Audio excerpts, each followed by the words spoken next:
Hoje à noite, abra comigo a sua Bíblia, o livro de Êxodo, capítulo 3.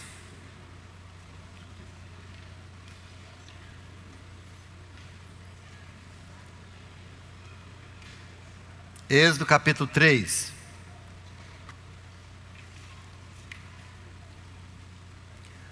Moisés pastoreava o rebanho de seu sogro, Jetro, que era sacerdote de Midian. Um dia, Moisés levou o rebanho para o outro lado do deserto e chegou a Horebe, o monte de Deus. Ali o anjo do Senhor lhe apareceu numa chama de fogo que saía do meio de uma sarça, ou de um arbusto, uma árvore pequena, uma pequena árvore. Moisés viu que, embora a sarça estivesse em chamas, não era consumido pelo fogo. Se fosse mineiro, Moisés teria dito assim, ué? Se fosse nordestino, oxente, né? Se fosse amazonense, Virgem Maria, né? Mas Moisés, como era judeu egípcio, disse, que impressionante, né?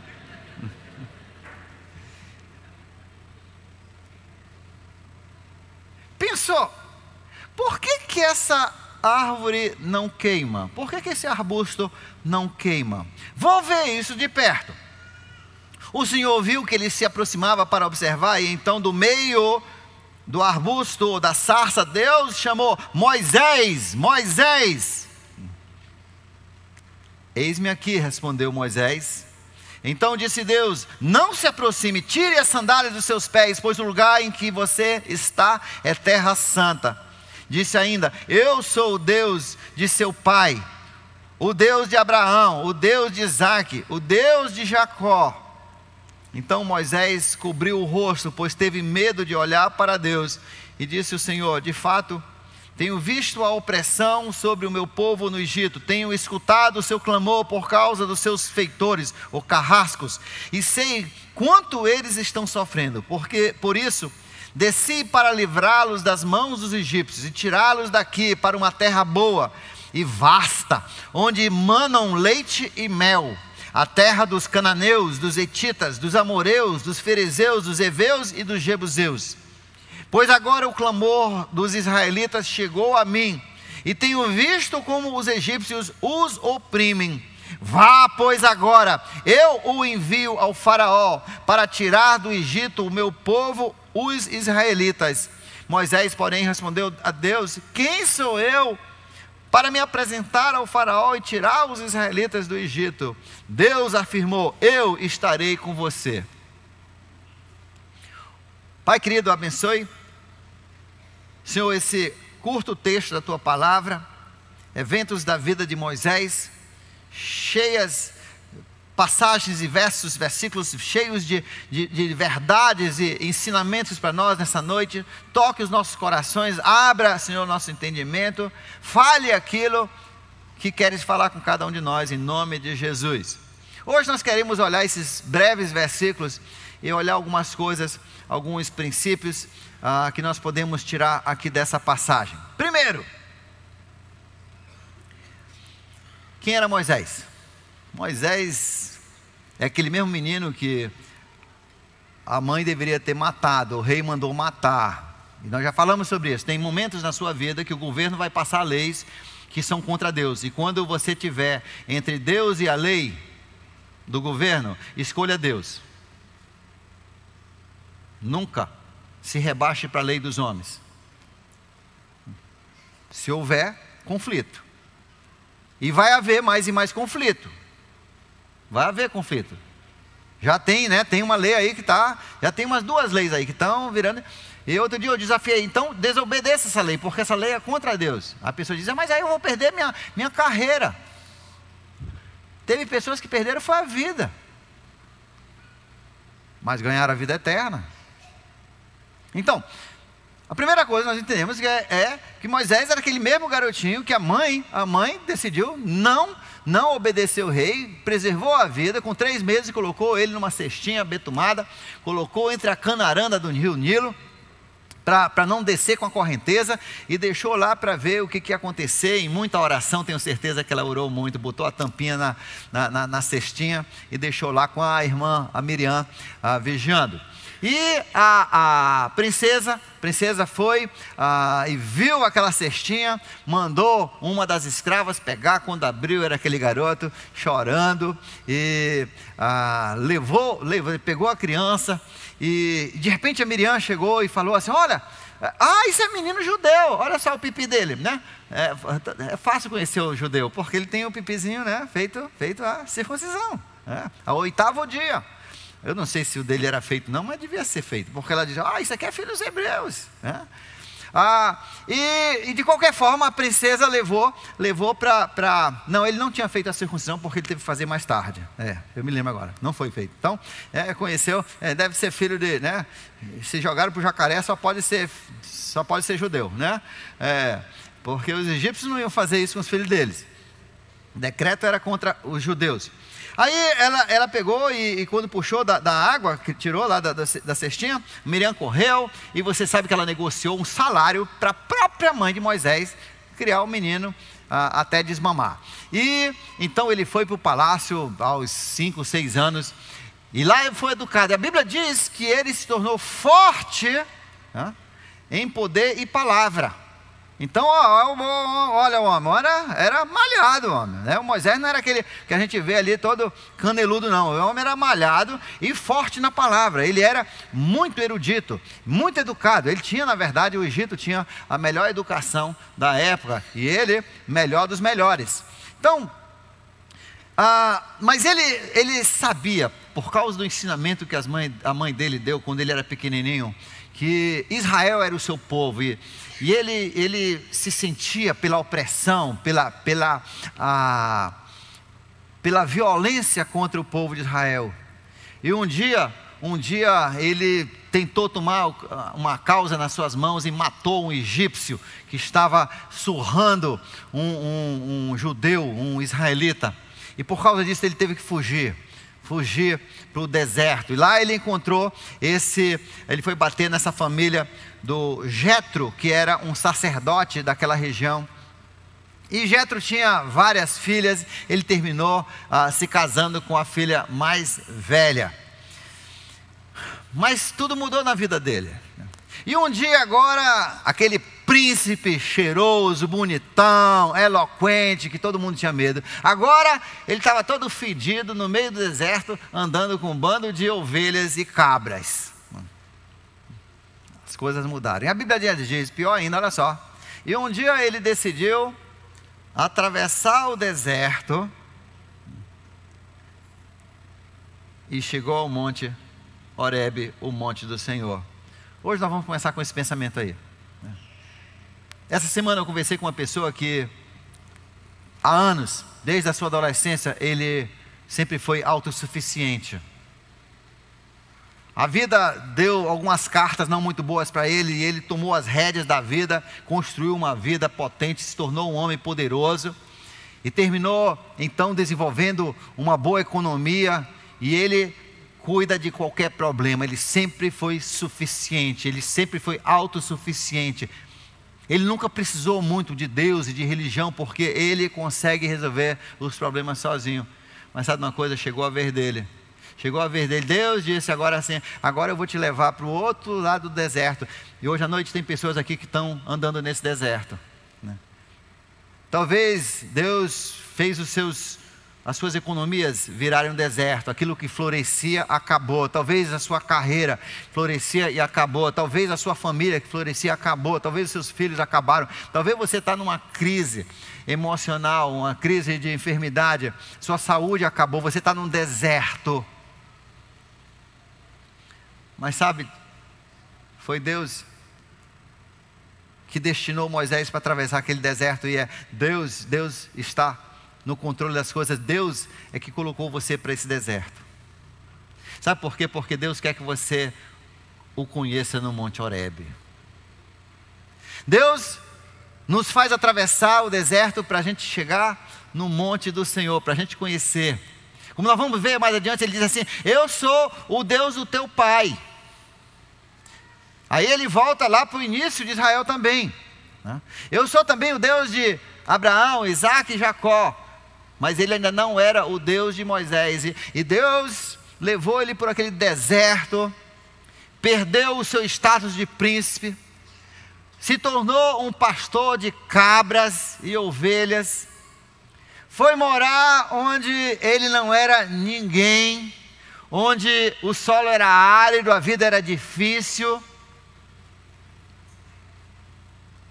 porque Deus queria que ele subisse e conhecesse o Monte Horebe. Ele queria que Moisés o conhecesse.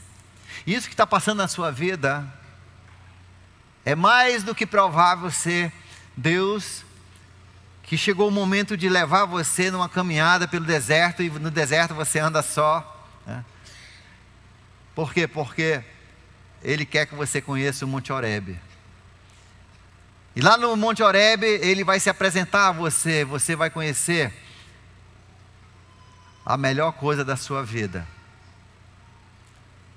A Bíblia diz em João capítulo 17, verso 3, que a vida eterna é essa, que te conheçam, a ti o único Deus verdadeiro, e a Jesus a quem Ele enviou. E Deus quer que você conheça, é para isso que você nasceu, é para isso que você existe, é por isso que você nasceu em vez de outro.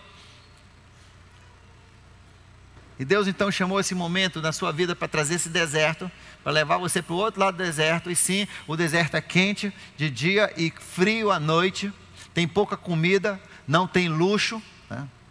Você só pensa em sair do deserto. Mas o plano de Deus é que você chegue no Monte Horebe, porque Deus quer se tornar o teu Deus, e não somente o Deus do teu pai, da tua mãe, o Deus, né, desta igreja, o Deus dos cristãos. Deus quer se tornar o teu Deus.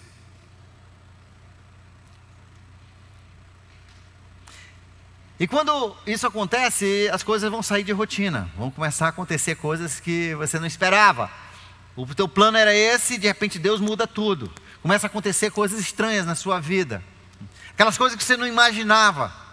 E quando isso começa a acontecer, o segredo é parar para ver o que está acontecendo. Em vez de só fugir da situação, pare para ver o que está acontecendo. Moisés parou para ver o que estava acontecendo. Isso não era normal, ele nunca tinha visto isso antes. Ele estava passando por novo território. Antes de você tentar apagar o fogo, veja porque o fogo está ali. Entendeu? A minha tendência é chegar, cadê o extintor? Cadê? Ninguém tem uma Kombi, não, Kombi sempre tem extintor. Aí, apagar. Antes de você apagar o fogo, né, na sua vida, primeiro veja por que o fogo está ali. Veja o que Deus quer fazer com aquele fogo. Por que você está passando por isso? Por que essas coisas estão acontecendo ao seu redor? Esse amigo que eu conheci essa semana sempre foi autossuficiente, mas Deus pegou ele há uns 2 meses e disse: agora você vai passar por um deserto porque você vai me conhecer. E ontem, numa conversa, ele olhou pela primeira vez o Monte Horebe. Ele olhou, não subiu ainda, mas já olhou. E ele sabe que ali é o monte de Deus. No verso 4, tem algo muito interessante aqui. Deus chama do meio da sarça ardente, desse arbusto, dessa árvorezinha. Ele chama, a voz de Deus chama: Moisés, Moisés. O que é importante nesse versículo? É um dos grandes versículos da Bíblia. Por que é importante?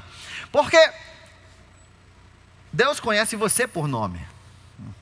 Deus sabe exatamente o seu nome, Ele sabe que dia você nasceu, Ele sabe até quantos cabelos você tem na sua cabeça, ou quantos já caíram, como é no meu caso. Ele sabe. Deus te conhece por nome. Você não é um acidente, Deus sabe aonde você está, Deus sabe aonde você está andando, o que você está passando. Ele sabe que você está ali diante daquele Monte Horebe, ou que você ainda está atravessando o vazio do deserto. Deus sabe o que você está passando, e Ele te conhece por nome. Deus já te conhece por nome, Ele agora quer que você o conheça por nome também. Moisés, Moisés, Diga o seu nome agora. É o seu nome que Ele está chamando. Ele está falando com você. Davi, Fernando, Natália. Deus está aqui hoje à noite, Ele vai chamar o nome de algumas pessoas. E se Ele chamar o seu nome hoje à noite, só tem uma resposta certa. Toda vez que Deus chama o nome de alguém na Bíblia, a resposta certa é: eis-me aqui. Não tem outra resposta, né? Todas as outras respostas estão erradas, só tem uma: eis-me aqui. Samuel, eis-me aqui. Isaías, eis-me aqui. Pedro, eis-me aqui. A resposta: eis-me aqui. Se hoje à noite Deus chamar o seu nome, diga: eis-me aqui. Coloque sua vida à disposição dEle. A próxima parte que nós lemos aqui, olha só o que diz assim: então disse Deus: não se aproxime, tire as sandálias dos pés. Tire as sandálias dos pés. Hoje à noite, a mensagem, o título da nossa mensagem é: tire as suas sandálias. Para a gente lembrar essa mensagem, vamos tirar as sandálias? Você que está de tênis, coitado, né? Tire. Coloque seus pés no chão. Coloque no chão mesmo, não coloque nada, só no chão, sentindo. Eu tenho lido algumas coisas que algumas pessoas, alguns se dizem cientistas, dizem que isso é importante para você pisar no chão mesmo, que hoje em dia a gente anda muito com isolado, a borracha, o couro, né? O plástico entre nós e o chão, e aí não há a descarga da eletricidade correta do nosso corpo, né? Eu descarrego no banheiro geralmente, mas dizem que você tem que descarregar também no chão, né? Como aquelas pipas de querosene e gasolina, quando andam, não tem aquela correntinha ou aquele cabo que arrasta para descarregar a energia para não ter explosão, né? E dizem que isso é bom. E hoje nós vamos discutir isso aí. Enquanto você está descansando seus pés aí no solo, nós vamos falar de 3 coisas que significa esse: tire os seus sapatos. Por que Deus mandou Moisés tirar as suas sandálias? Porque Deus disse: essa terra é santa. Essa terra é santa. Eu quero que você entenda que eu sou santo. A Bíblia diz em 584 lugares: Deus é santo. Deus é santo. A qualidade número 1 de Deus é santo. A qualidade número 2, Ele é justo. E o terceiro, Ele é amor. E amor e justiça, na verdade, estão no mesmo paralelo, mas santidade acima de tudo. Deus é santo, e por isso Ele quer que Moisés entenda que Ele é santo. Você não pode chegar na presença de Deus na marra. Você não consegue chegar. Sem santidade ninguém verá a Deus. Hebreus capítulo 12, verso 14. Hebreus 12, 14. Sem santidade ninguém verá a Deus. Em Levítico capítulo 11, verso 44, ele diz: sejam santos, porque eu sou santo.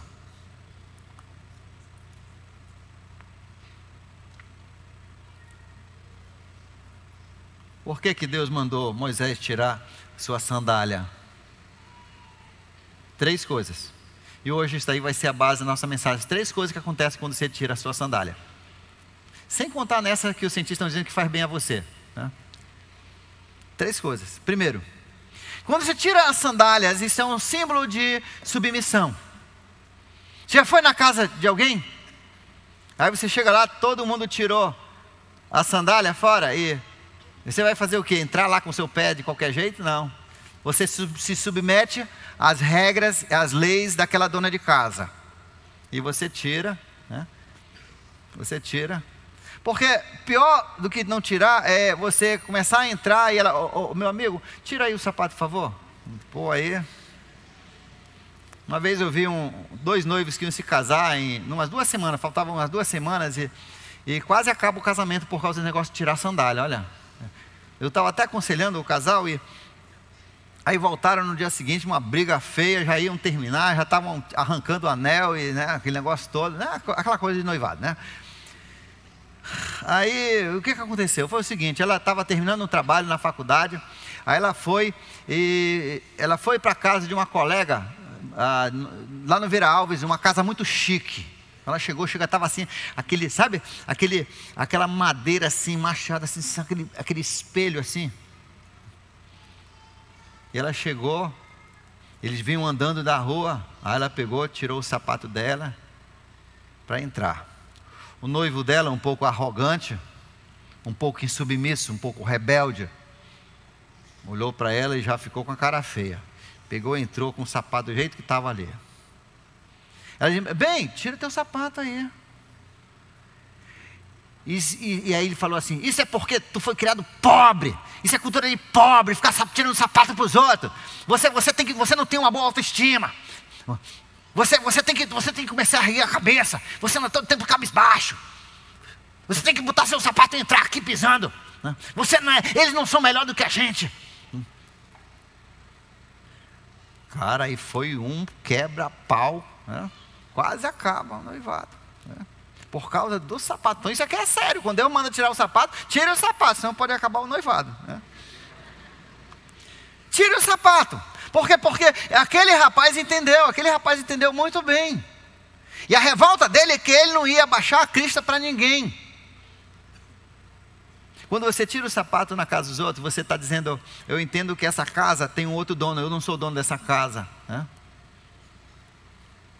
E eu tenho que seguir pelas regras deles, as leis deles. Deus disse, a primeira lei de Deus é que os humildes de espírito herdarão o reino de Deus. O humilde de espírito significa que você se submete a Deus. E você entende que a casa do Pai, aquela mansão, é de outro dono.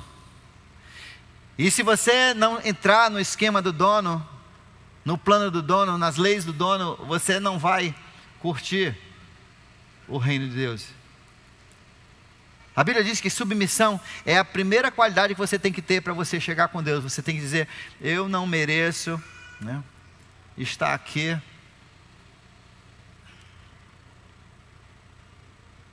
O que você quer de mim? Como é que eu entro aqui? Como é que eu entro? Como aquele versículo de João 6, onde o povo perguntou: o que Deus quer da gente? O que Deus está pedindo da gente?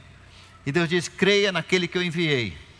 Confie a sua vida nele. Deus diz: se submeta ao senhorio de Jesus. Entregue a sua vida para Jesus ser chefe. Então a primeira lição que nós aprendemos é: quando você tira o seu sapato, Deus mandou Moisés tirar o sapato porque Deus queria que Moisés entendesse que ele agora tinha que se submeter a Deus, obedecer a Deus. É Deus que mandava agora no pedaço. Era Deus que ia mandar na vida dele.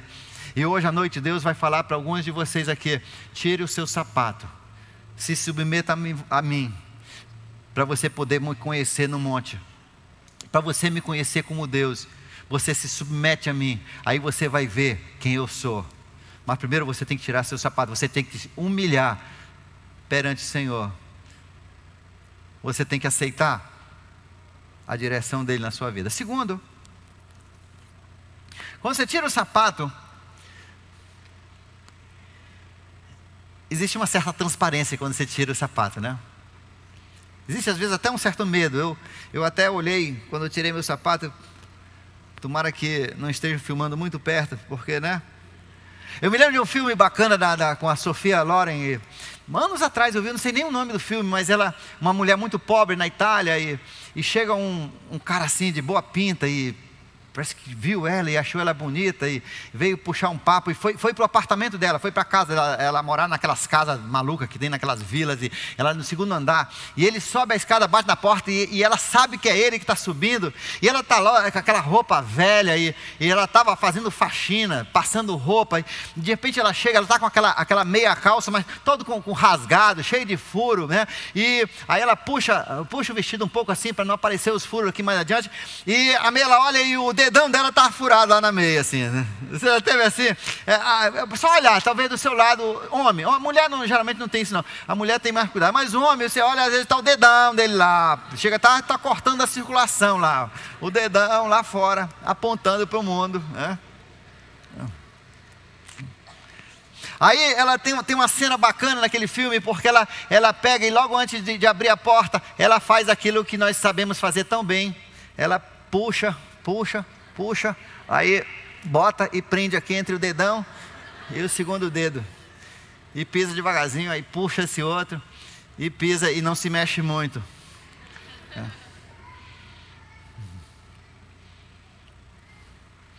Por quê? Porque quando você tira o seu sapato, você fica nu nos pés, você fica transparente.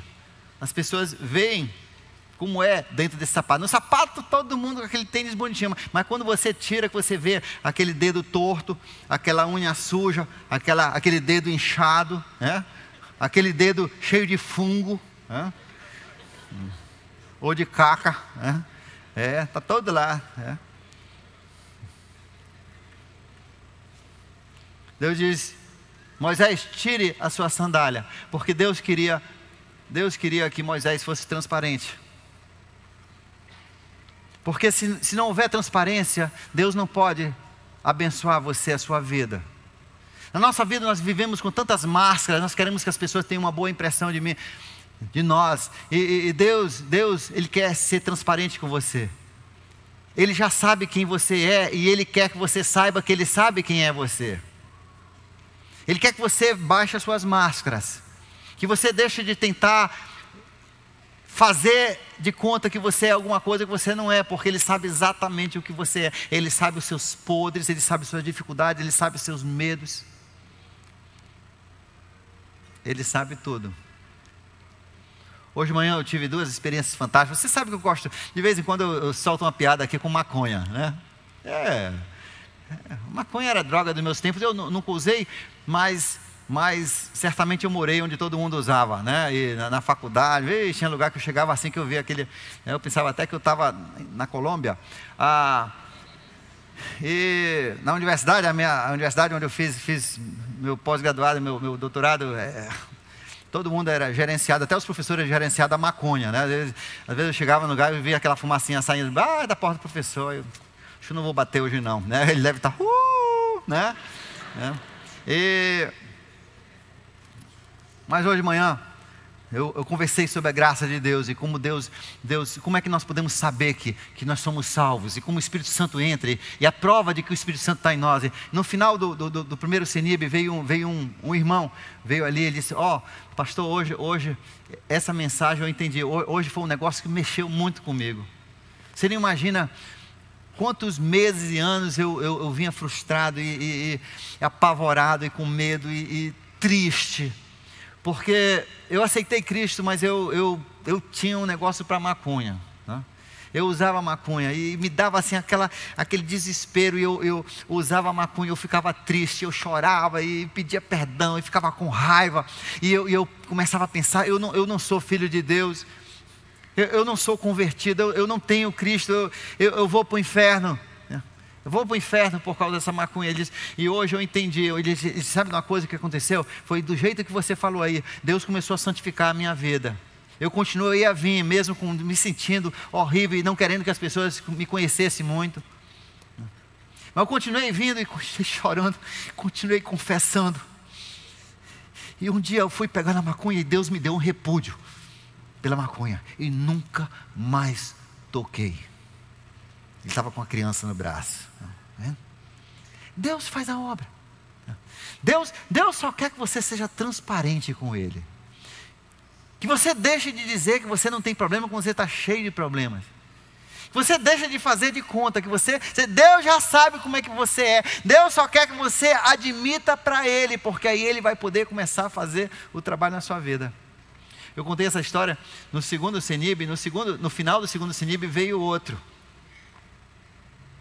Veio conversar e disse: pastor, aquela história que você contou mudou a minha vida hoje. Ele disse: eu aceitei Cristo e você não sabe como eu choro, como eu tenho ódio, eu tenho raiva, porque eu uso maconha também. Eu uso desde a minha adolescência e eu aceitei Cristo, mas eu não consigo vencer essa droga. E quando eu menos espero, me dá com vontade, eu vou lá e pego. E eu me sinto sujo, imundo, com vergonha de Deus. Eu choro, eu peço perdão. Mas hoje, pastor, a mensagem me deu esperança. Igual como um dia Deus deu repúdio, Deus criou repúdio pelo Espírito Santo dele naquele irmão, e a maconha nunca mais ele tocou.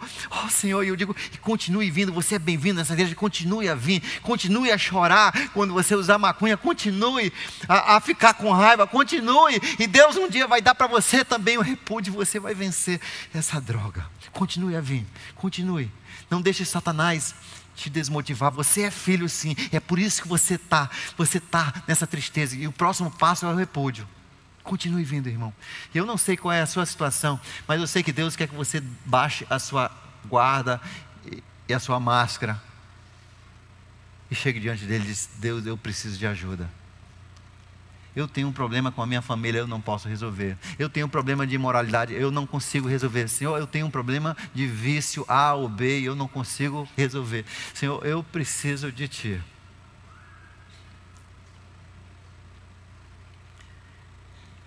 Terceiro motivo, terceira lição que nós aprendemos quando Deus disse: Moisés, tire a tua sandália.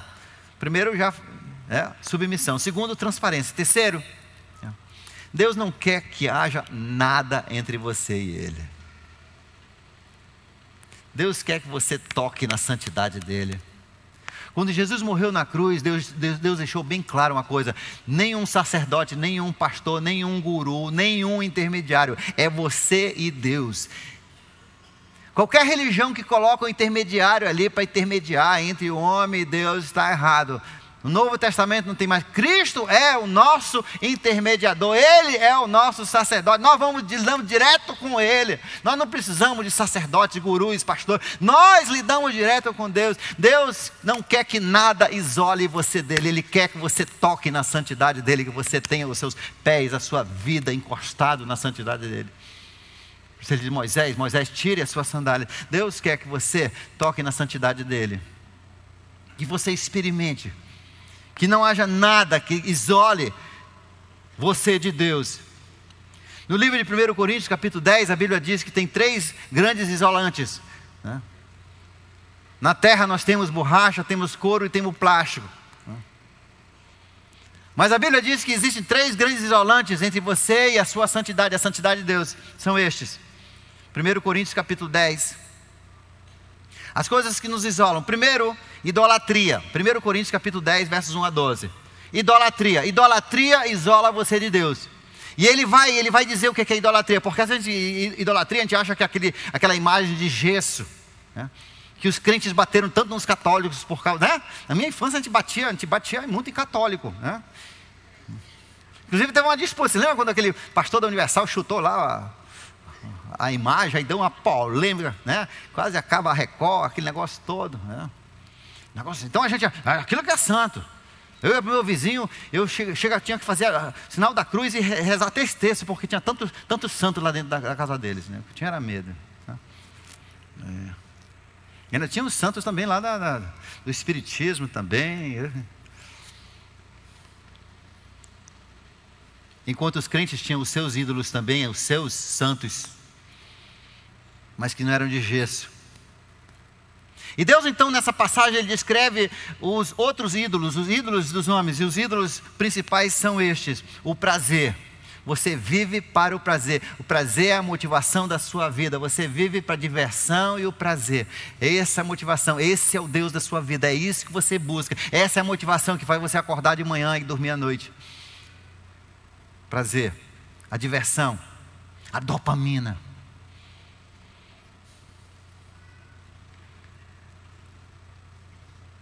Os usuários de drogas, eles fazem isso pela dopamina que conseguem. Quando essas drogas têm contato com sensores da dopamina no cérebro, então eles produzem dopamina e tocam. Por isso que eles usam. Como também esportes de alto risco produzem adrenalina e, portanto, dopamina também. Então, é um tipo dos nossos ídolos. Sexo. Tem pessoas que vivem, não conseguem pensar em outra coisa. Sexo é o Deus deles, é o ídolo deles. Às vezes é outra coisa, pode ser até um celular. Para alguns adolescentes o celular está se tornando um ídolo.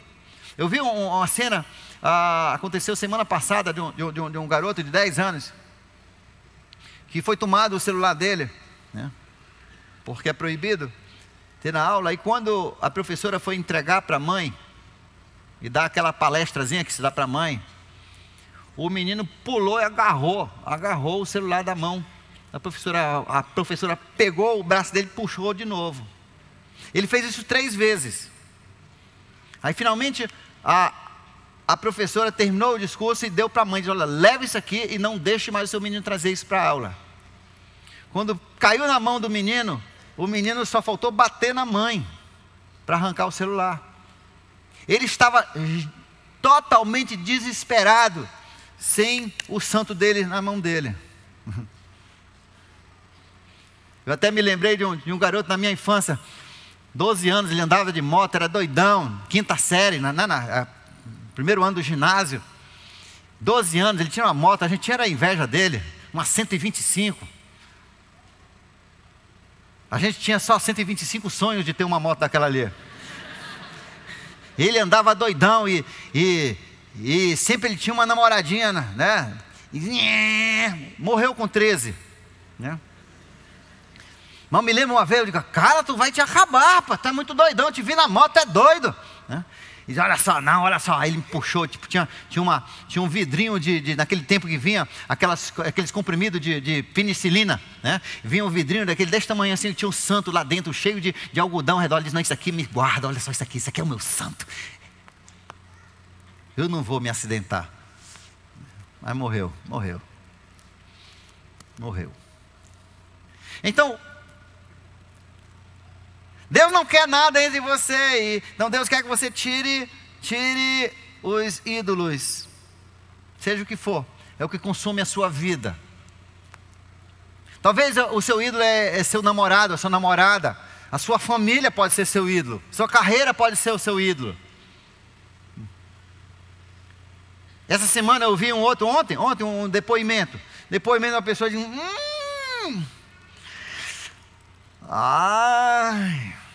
se Deus pedir para me deixar minha carreira, aí complica. O ídolo dela. O ídolo, né? Segundo tipo de isolador que nós temos de Deus é imoralidade. Isso inclui pornografia, prostituição, sexo fora do casamento, todo tipo de imoralidade. Adultério. Deus diz que é um grande isolador. Aliás, na outra lista que ele faz em Hebreus, ele coloca isso como número 1, né?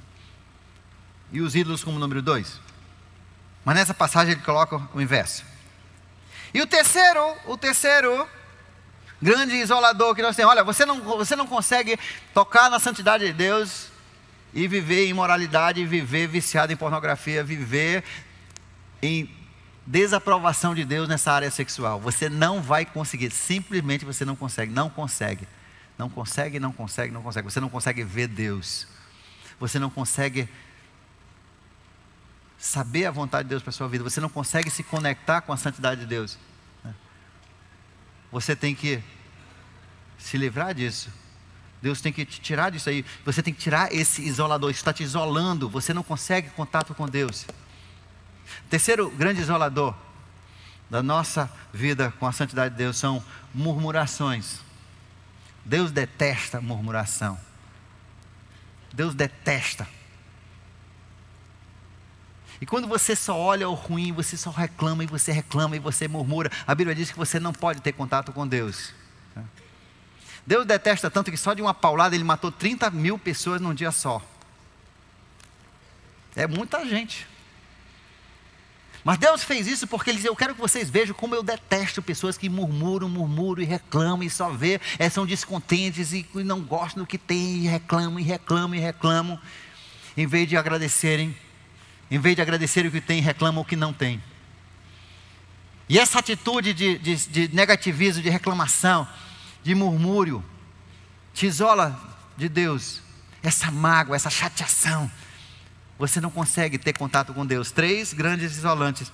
E Deus diz assim: tire o seu sapato, tire essas coisas que isolam você. Eu quero que você tenha contato com a minha santidade.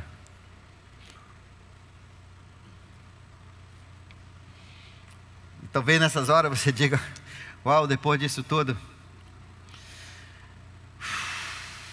quem sou eu? Como é que eu vou fazer isso? Eu não consigo. Foi isso que Moisés falou para Deus, e Deus disse: eu estarei com você. Hoje à noite nós vamos encerrar nosso culto, e nós vamos cantar aquela música Jesus amado da minha alma, que nós cantamos logo antes. E hoje à noite eu quero lançar um apelo. Na verdade são 3 apelos. Primeiro, preste bem atenção. Não ligue para a banda que está só se instalando para tocar a música. Mas o primeiro apelo é para aqueles que nunca se submeteram a Jesus. Tire a sua sandália. Hoje à noite, aceite a chefia de Jesus na sua vida. Aquilo que Ele fez na cruz do Calvário, que nós comemoramos na Páscoa, e a sua ressurreição no domingo da ressurreição, foram o mecanismo pelo qual Deus operou para fazer a salvação, para pagar o pecado. Mas o que faz isso cair na sua conta, o que faz o sangue de Jesus lavar o seu pecado, o que faz o perdão de Deus cair na sua conta, o que faz de você se tornar um filho de Deus, é quando você se submete ao senhorio, à chefia de Jesus. Hoje à noite, então, eu vou convidar você que nunca fez isso na sua vida, de você entregar a sua vida ao Senhor Jesus. E eu vou convidar os pastores para estarem aqui na frente. Suas esposas também podem estar, tá?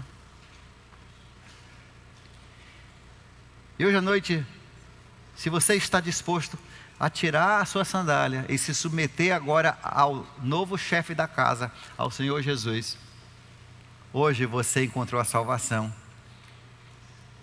E eu vou pedir que quando nós cantarmos a música, você venha pegar na mão de um desses pastores, uma dessas nossas irmãs, e diga assim: olha, hoje eu aceitei Jesus.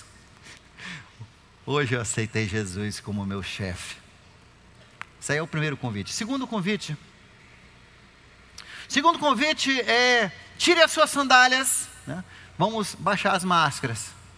Deus sabe que você está lutando com pornografia. Deus sabe que você está lutando com drogas. Deus sabe os vícios que você está. Deus sabe se você está lutando com infidelidade. Deus sabe com o que você está lutando. Vamos baixar as máscaras. Vamos tirar nossas sandálias e vamos chegar e pedir para um desses assim: olha, ore por mim. Eu tenho um vício assim. Outro dia, um jovem casal veio comigo. Os dois chegaram e disseram: olha, nós temos um vício assim. Sabe uma coisa? Foi o início da cura deles. Eles vão ser curados daquilo ali. Vão ser. Por quê? Porque o primeiro passo é você admitir diante do Senhor: eu preciso de ajuda. E se você precisar de ajuda, nós temos pessoas que podem ajudar, aconselhar você e orar por você. Mas a primeira coisa, você tem que tirar sua sandália. Você não pode deixar se isolar de você. Você tem que chegar e dizer: Deus, eu tenho isso na minha vida. Ore comigo. No mínimo, comece pedindo oração para um desses que está aqui hoje à noite. Terceiro convite hoje à noite é para você aí no seu banco. Você aí no seu banco, não vou nem convidar você para vir aqui, mas hoje à noite, se você ouvir Deus dizer: Moisés, Moisés, Davi, Davi, Eduardo, Meire, seja para o que Deus está chamando você. Talvez Deus está dizendo: sabe uma coisa? Você vai ser pastor. Talvez Deus está dizendo: sabe uma coisa? Eu quero que você fale de Cristo lá para a sua vizinhança. Talvez Ele está dizendo: eu quero que você comece um clubinho em tal lugar. Talvez Ele está dizendo: eu quero que você fale de Cristo lá na sua empresa. Eu não sei por que Ele está chamando o seu nome, mas se hoje você ouvir Deus chamar o seu nome, né? Qual é a resposta? Eis-me aqui, Senhor. Eu vou fazer. Enquanto nós cantamos, venha. Você que hoje está se submetendo a Jesus, pode vir agora. Pode ficar de pé. Vamos ficar de pé. Peça licença. Venha. Pegue na mão de um desses pastores, uma dessas nossas irmãs, e diga: hoje eu aceitei Jesus como chefe da minha vida. Ou você que precisa de ajuda, está na hora de você de admitir a sua necessidade de ajuda. Você precisa tirar essas coisas que te isolam da santidade de Deus. Venha, alguém vai orar com você, pedindo a força de Deus. E assim como Deus deu vitória para aquele homem que era viciado anos e anos e anos na maconha, Deus vai também te dar vitória na sua vida. Você vai vencer essa coisa que você tanto odeia e que Deus odeia também. Mas quando você se torna transparente, Deus vem e Ele vai dar repúdio. O Espírito Santo vai trabalhar na sua vida e vai dar repúdio. E você vai vencer, você vai viver uma vida vitoriosa diante do Senhor. Venha, o primeiro passo é vir. O primeiro passo é vir. O primeiro passo é dizer: Deus, eu te quero em minha vida. Eu quero tocar na tua santidade. Eu não quero que coisas me isolem de ti. Eu quero te conhecer como tu me conheces. Vem, se hoje Deus falou com você. Ele falou, agora é a sua hora de responder. Jesus é o amado da minha alma.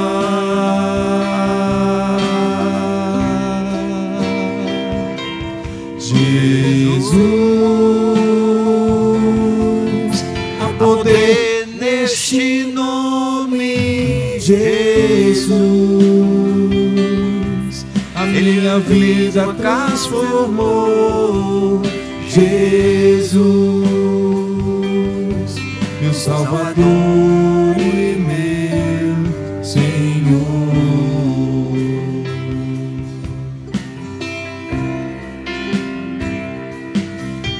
Você não precisa. Talvez hoje à noite Deus está dizendo para você: vá falar com aquele vizinho de Cristo, porque ele está entre a vida e morte. Alguém me fez um pronunciamento recentemente, disse que Deus tinha tocado na vida dele para ir falar e evangelizar alguém, e ele por medo e por ser parentesco, ele evitou, e essa pessoa morreu, e ele hoje sofre, porque ele sabe que aquele jovem morreu sem aceitar Jesus. E Deus tinha chamado o nome dele. E eu falei: irmão, Deus te perdoa. Agora use isso para nunca mais você calar a voz de Deus. Quando Deus te chamar, você diz: eis-me aqui. Não interessa a dificuldade daquilo que Ele põe na sua frente, porque como Moisés disse: quem sou eu? E Deus diz: mas eu vou contigo. E se Deus vai comigo, você pode qualquer coisa. Você pode ser honesto lá na sua empresa. Você pode falar do Evangelho lá para os seus colegas. Você pode fazer o que Deus mandou você fazer. Se você tem Deus com você, pode ou não pode? Mas você tem que dizer: eis-me aqui, Senhor, da minha alma.